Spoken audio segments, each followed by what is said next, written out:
Hi, just a bit of an update on the baudis pitbull 2. Right, we've progressed on a little bit further. So this will be posted up. Hopefully, well, I'll do another video on the wings. The wings are now complete, so they'll be on. But basically, we're talking about the CG on this one. Baudis give you these shaped lead weights. They weigh about 220 grams. I've had them on the on the scales, and you basically install that the small nose piece in the end of the fuselage, and this piece sits on top of your battery, and then you've got additional weights there. You only get these additional weights with the extra strong fuselage and the double carbon. Basically, the whole CG, the whole airframe weighs about 200 grams more than the standard airframe that you get from them. So obviously this is the double carbon and the extra strong fuselage. Um, I've obviously did opt for their battery, as you know. I went for the Overlander battery. So their battery, the one that they recommend from them, the one that they supply, is slightly different. It's a little bit smaller. It's a little bit fatter, but this is a little bit longer than the one. So using their weights, I found it was all very untidy. I just didn't like the way it sat at all. Obviously adding additional tape around this part. Yeah, struggling to get the nose cone on. I tried all different ways and just generally couldn't get up with it. With those weights on as well, I needed to add a further 80 grams to get the CG down to 97 where Baudis recommended it needs to be. So I thought, obviously asking out on forums, other people have recommended, generally make your own. So I know I needed 220 grams, plus I needed the 80 grams. So well, it was no brainer really. Had to make my own. So I got some modelling clay from a local store. It was 89p for modelling clay. They had no plasticine or any whatever, but basically this is just the cheapest stuff I could get.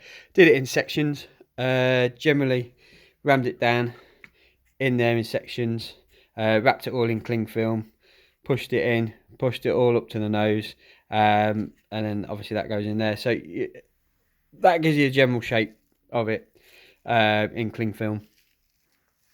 Tin of beans, damp sand, wet wash sand, damp sand, put in there, filled up all the way around, and kept, obviously tamped it down, so it kept down inside of there. Literally pulled out, gives you your general shape of the nose cone. Milk pan from a local shop, was only a couple of quid. I've done a bit before. Some scrap lead. Got this in the barbecue outside. Got a lid on the barbecue. So this is down the lid. It actually obviously melted the handle off. But I wasn't that bothered. This is just obviously sacrificial scrap. Weighed out more lead than I needed. So weighed out about 350, 400 grams worth of lead. Chucked it in the pan, melted it up. Got my gloves on, poured it in, let it go off, pulled her out, and you're left with something that's obviously rough. This has took a bit of filing down, file with sandpaper or hand file, any type of file, rasp or whatever. And this, obviously, I needed it longer, more than I needed, so I've hacksawed back part of this off, and I think still needs a little bit more off, just generally to get the CG right. But this fits inside of here absolutely amazingly. It snugs in so nice. I mean, look at that, that's beautiful. So you've not got all that lead on top.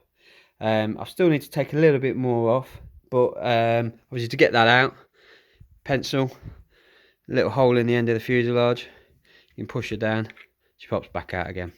It's lovely. But that now fits with the battery in there. Absolutely pucker.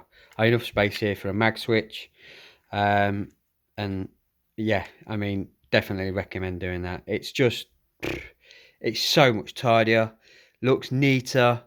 No need for so much tape around it. I will tape the odd bit of tape around here just to hold that battery in, but everything just fits lovely. And I'm pretty sure I'm gonna have to take the casing off the receiver, but that's gonna sit nice on top of here and just generally be, you know, as nice as it can be, really.